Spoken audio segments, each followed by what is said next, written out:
This is Agriculture Today, and I'm Shelby Varner with the K-State Radio Network. Dan O'Brien, K-State grain economist, begins today's show with a grain market outlook. He talks about the current state of the market and what he thinks for prices moving forward. Continuing the show is Kansas Corn CEO Josh Rowe as he explains EPA's recent Tailpipe Standard and how it can impact rural life and agriculture. K-State meteorologist Chip Redmond wraps up today's show with a weather update. He says with the dry and windy weather, people need to continue to have fire safety top of mind. That and more is coming up ahead on Agriculture Today.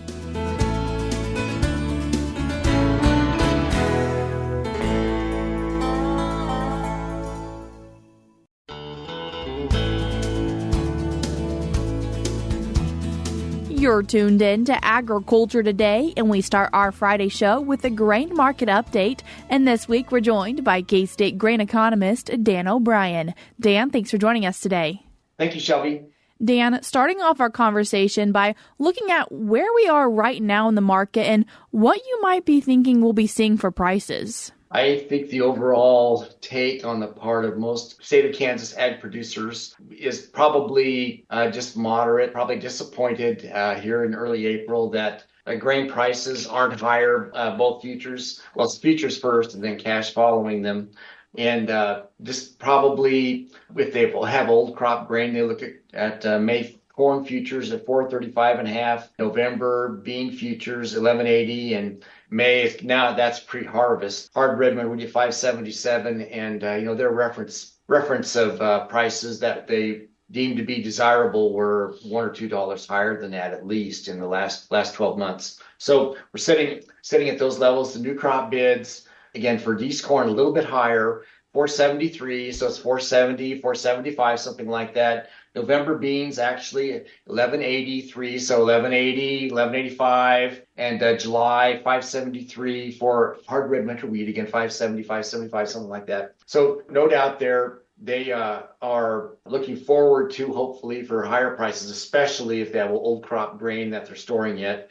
So it is April the 5th. We haven't had any reports of planting mishaps happening right now. There are weather forecasts out there that hold out concern about what could happen as we go into the future. We hear reports of South America. Again, another country yesterday came in with another report. In-country agency, I believe it was government agency, came in and said they've lopped off another 2 million metric tons on the size of the corn crop. But so far, those USDA figures have been only, I guess, marginal in their response to that. They're on the way towards lower crops in South America, which we saw that for corn and for soybeans.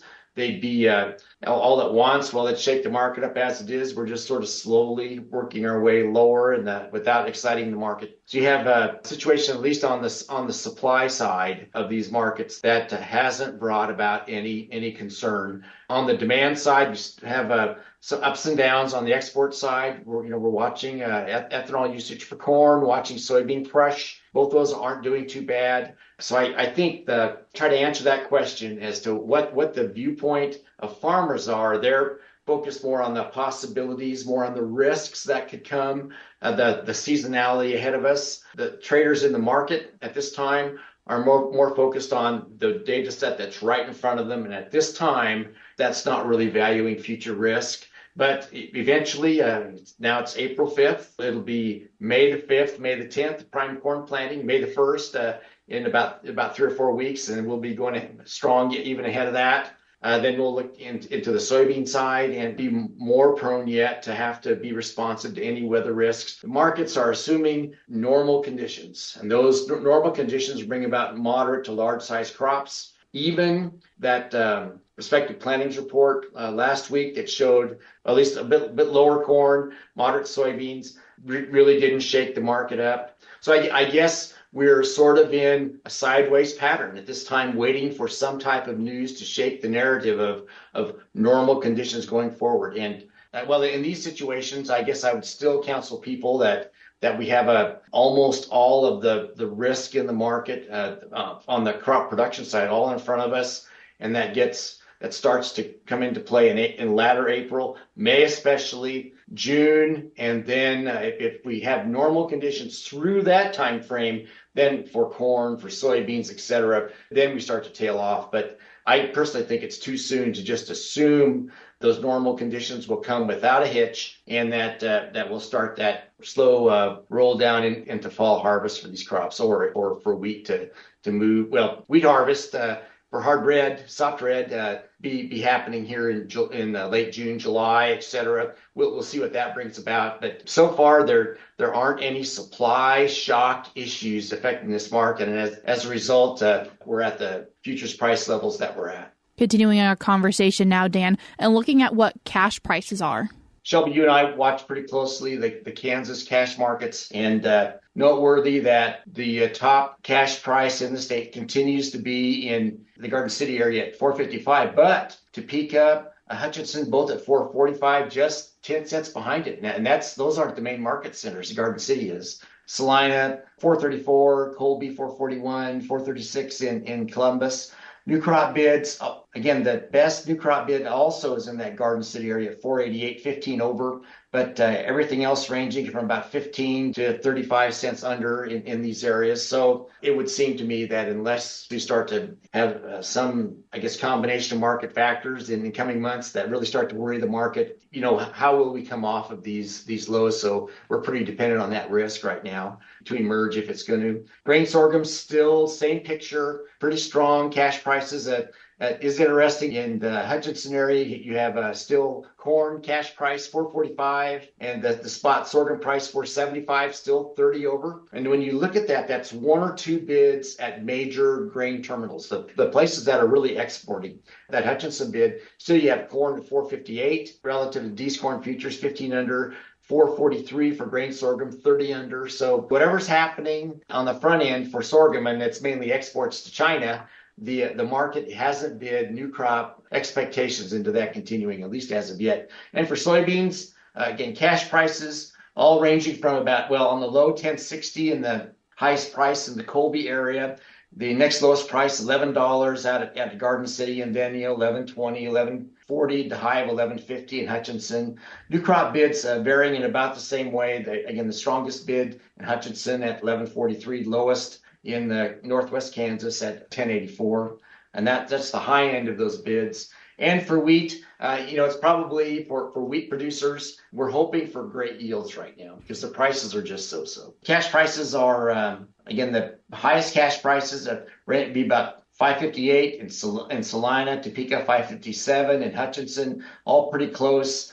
You're still above 5 elsewhere, but 508 on the low at Northwest Kansas, and Southwest 528, 532 in Southeast. So even though exports aren't much in terms of the pace, still the areas of the state that had the export potential are still leading the way. And new crop bids, pretty similar situation in terms of where the prices are, just a little bit lower.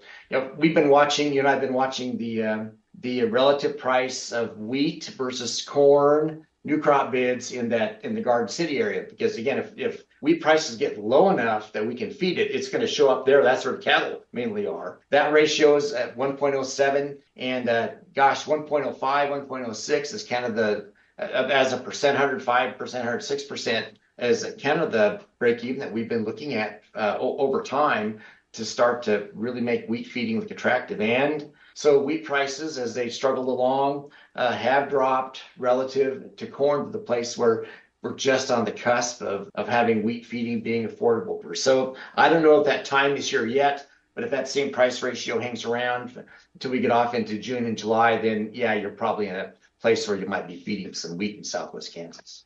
And Dan, as we continue looking forward, what are you really seeing for things in the grain market? I think it's a weather deal. And again, you look at the amount of moisture we do or don't have. Again, right now, there's not much standing in the way as we sit today in terms of corn being planted. You look at the U.S. Drought Monitor, really pretty dry, and most all of Iowa. The worst of it, again, an area from, say, east central up into northeast Iowa, but then Missouri, pretty dry, eastern eastern Nebraska, a good chunk of Kansas, unfortunately, and the eastern 2/3 dry. But when you look at soil moisture numbers, that dryness extends into almost all of Missouri. It includes the areas I just talked about, plus southern Illinois and parts of southern Indiana too. So, not an issue right now because we're getting the crops in. Unless weather would come in and slow us down for a bit. But the long-term composite drought indicator shows dry all over the Corn Belt. As dry, it's a historic dryness, so we'll have to have moisture. But again, we're talking about the future. Again, Chip Redmond in our shop could talk about that. Is it a coin flip that we get rains or not, or is it a higher probability than that? And that's the way the market is thinking. The rains will come, we'll get a good crop, so we're not gonna let all the naysayers and the hand-wringing grain market economists for these universities talk us into anything else until it actually shows up. So you got that, and still dry conditions in South America, the major production areas, still has to be dealt with. Too wet elsewhere in parts of Argentina. Again, we talked about the importance of the Black Sea region starting to get some dryness showing up in some of those areas. I did note there's a news article here came out yesterday that Russia putting up more curbs, more limitations on its exports. And I always wonder, is that an effort to raise the price, or is that because they're worried about their production?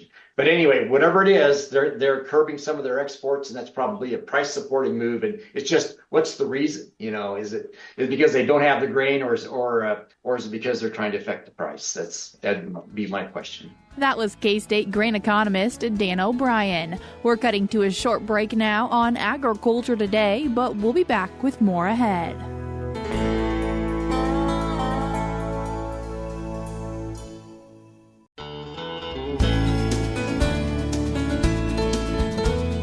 You're tuned in to Agriculture Today, and we continue our Friday show talking about the EPA's Tailpipe Standard. And in to talk about it, we're joined by CEO of Kansas Corn, Josh Rowe. Josh, thanks for joining us today. Hey, thank you for having me, Shelby. Josh, as we're talking about EPA's Tailpipe Standard, can you tell us a little bit about what is this standard?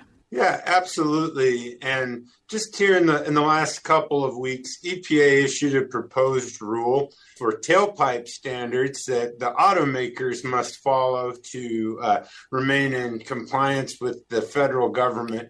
And this particular rule was for years 2027 to 2032. And it just really sets kind of the end goals as far as fuel economy emission standards that automakers need to meet in order to do business in the United States. And if they don't make those standards, they're levied very large fines.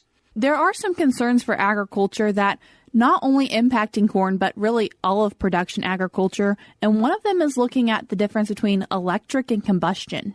Yeah, and that's kind of the first real problem that I think the ag and our partners in the oil industry also have with this is that in order to meet those standards, automakers would be forced, by the time we get to the year 2032, roughly a little more than 3/4 of all light and medium duty vehicles. So that goes all the way up, not only our half-ton F-150s, but also 3/4-ton vehicles. In order to meet the standard, would have to be fully electric vehicles. That's the only way that the automakers could meet those standards. And kind of the interesting piece about this is how they get to that is that when an automaker produces an electric vehicle, that's counted as a zero emission vehicle. No carbon or greenhouse gases put in the air, completely ignoring the fact that about 67% of our power grid today is made with fossil fuels. And then the added, costs, environmental impacts for making these electric vehicles overseas, transporting them here out of rare earth minerals. So while the only way to meet the standard is to make these electric vehicles, we know in reality these are not zero emission vehicles. And also seeing some concern with those two different types of vehicles there's a lot of movement in agriculture. that's kind of the other piece. Obviously the ag industry is, real concerned about what 2/3 electric vehicles does to demand for ag products, because it would greatly reduce demand for biofuels. That's one, piece that could hit our bottom line. But, the second piece really is the incompatibility of these electric vehicles with kind of our rural way of life. And, I've heard all sorts of, horror stories out there, if you will, people trying electric vehicles out and applying those in these real world farm settings and just not getting any performance at all. And then just requiring this complete overhaul of our transportation infrastructure, putting in EV charging stations, not only, on your farm and public places and that. As we are talking about this, also thinking about how corn is grown on a lot of Kansas farm ground. That's the case there. You look at the last 5 years in Kansas, roughly a third of our corn goes to ethanol plants as its first stop. And of course, an ethanol plant not only makes great high-octane, low-carbon ethanol, it also a great co-product of an ethanol plant is distiller's grain, and it's highly enjoyed by our Kansas livestock industry there. And so taking away that piece could have adverse impacts. It not only impacts corn, but on the soybean side with soy biodiesel and renewable diesel also impacted this. And then grain sorghum can be up to 40% of our Kansas grain sorghum ends up in an ethanol plant as its first stop as well. So very big demand drivers that our ethanol plants are across the state. And as we are talking about this, wanting to remember that this isn't just for Kansas, this is for the whole country. Absolutely. Nationwide, pretty close to about a third of our corn does go to ethanol first through that. And it's been a great piece for rural development, helping our, keep prices up there. But probably what we don't do a good enough job about talking in the ag industry is the consumer benefits for ethanol that have arisen.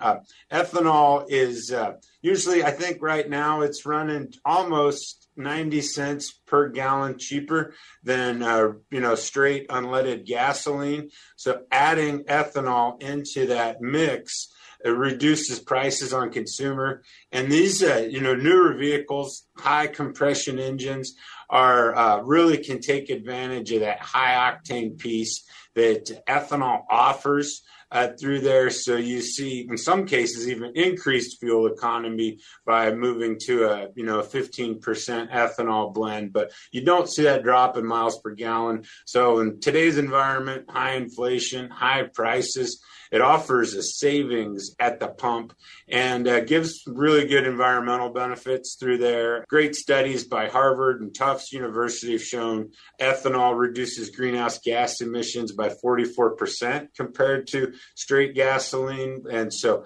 adding, additional biofuels into that gasoline supply has environmental benefits as well. So it makes rules like this even more frustrating, knowing that, for instance, about 97% of the vehicles on the road today are compatible right now, fully warranted to utilize E15 or a blend of 15% ethanol. E15 is running about 15 cents to 10 cents cheaper per gallon than regular unleaded or E10 fuel right now. And it's, as we said before, better, less emissions for the environment. So if they wanted to really make a difference, make the air cleaner, could remove some regulatory roadblocks or give ethanol some space in future rules, could start making environmental impacts right now instead of waiting till, I guess in this case with this rule 2027, with the hopes that there's more electric vehicles on the road. Josh, is it fair to say, though, there are concerns with pollution, but associations are working to hopefully help find solutions for that? Yeah, and there's some great pieces on kind of the regulatory front that, we work with EPA on, going through all the proper steps to, prove these facts, these independent research studies out there that shows that, the economic and environmental benefits. And then, of course, as always, lots of moving pieces on the legislation front, whether that be just ways to kind of cement or make it easier for consumers to access E15. There's more broad pieces of legislation, a great piece, the Next Generation Fuels Act, that really gives automakers, provides them kind of the equal credit and equal compliance with EPA to continue making those internal combustion engines well into the future, and just properly accounting for that carbon along the way, that whether that be from producing the corn or the grain sorghum, getting mixed into the fuel and out the tailpipe through there. So there are some great pieces on all fronts. It's just unfortunately it seems we have to deal with these regulations that are kind of right here staring us down, that are going to have some pretty major impacts for the Kansas consumer, especially rural residents, here before we know it. Is there something that people involved in agriculture could be doing right now? I would just say, be active in, different associations that are out there, whether, variety of the commodity side and the general farm organization out there, as they, kind of issue these calls for comments, and that it's really pretty easy to respond for comments there. And then just, if you get the chance to talk to elected officials on any side, just really look at what those impacts are right now and what they will be, instead of kind of just responding to a crisis. Because, this rule goes into effect through here. It's 2027 is not far away, because that's for model year 27, which kicks in, here in 2026. And, rural residents are going to come to their showrooms and to purchase a vehicle, and are going to find that there's very few options available that are internal combustion engines. And that could really put us back into a situation we found coming out of the pandemic, with a shortage of vehicles in that, because as there's fewer options available, what that'll do to prices, to lead times, and that. It would be good to settle this before this impending issues are coming not too far in the future. If people would like to learn more about this, do you have a recommendation on where they should go? Yeah, a great resource is our own website at kscorn.com. There's information that kind of goes into more detail about this rule, and as well as some great accompanying websites that you can get links to that talks about the benefits of biofuels that we've talked about in this interview. Josh, I appreciate you taking the time to join us today and share with us some information about EPA's Tailpipe Standard. All right, thank you, Shelby. That was the CEO of Kansas Corn, Josh Rowe. You can find out more information about this by going to kscorn.com, and I will, of course, link that in today's show notes on agtoday.net. We're cutting to a short break now, but we'll be back with more ahead.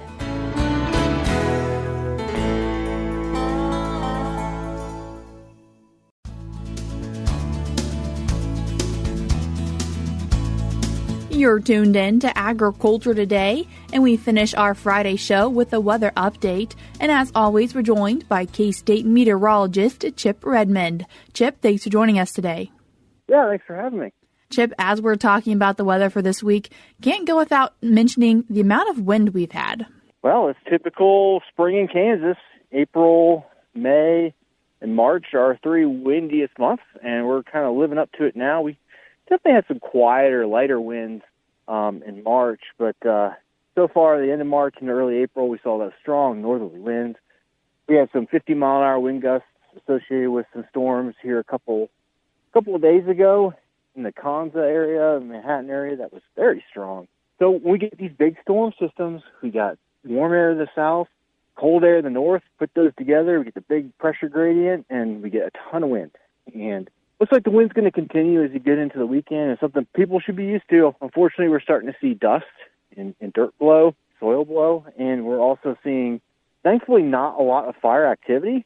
People are being smart, and that's also good because everyone's listening to consistent messaging we've been putting out about fire weather concerns. And as you mentioned that dust, Chip, are we going to get any precipitation to maybe calm it down? Yeah, so it looks like we got a precipitation chance on Saturday. Unfortunately, pretty isolated. Maybe the far east will see the most precipitation, not a lot, maybe a quarter to a half inch. we look a little bit further out in the forecast, there was some optimism for the system early next week. And unfortunately, that system has trended downward. It's been shifting further south into the east, which means that's taking the precipitation with it. Hopefully we can kind of trend that and keep it back up our way. But with the dry air and the dry conditions, I think we see in the west high plains and West Texas, eastern New Mexico, I think that's helping fuel some of this dry air, get sucked into these systems and helping shift things a little bit further south. Fortunately, a bit of a negative feedback. So right now, I think our precipitation chances are not very great as we get into the next week. As we have been drier, have we had drought expansion? Yeah, we saw D0, which isn't officially drought. It's just the first stage of saying, hey, things are abnormally dry. We could have drought development. That was expanded pretty substantially in southwest Kansas this week. Status quo for everyone else, which is kind of alarming considering we had pretty decent amount of moisture, especially in the southeast. That just goes to show that we need moisture to keep up at this time of the year. And we need at least up to a 3/4 to an inch in the southeast and as little as 0.3 of an inch in the southwest. But we need that every week to keep things going, and we're just not quite getting that much, and we are definitely accumulating deficits. And if we don't realize the moisture early next week, we'll likely see drought continue to degrade across the state. What do we see for our longer-term forecast?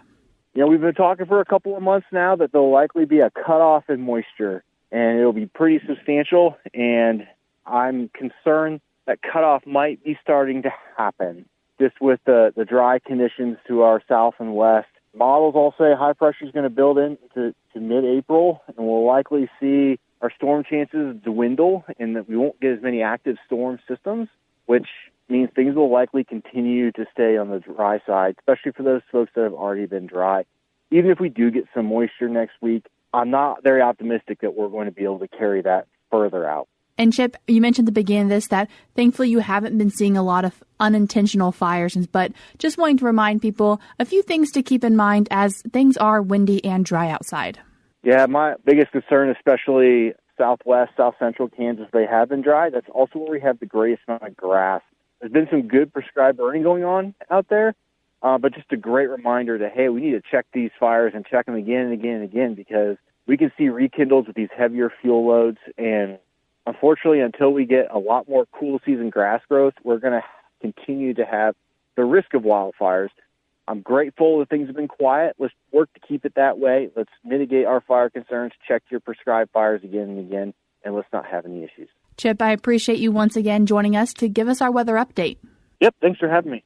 That was K-State meteorologist Chip Redmond. Just a reminder, you can always check on the weather by going to the Mesonet at www.mesonet.ksu.edu. That's all we have for you this week on Agriculture Today, but we'll be back with more for you on Monday.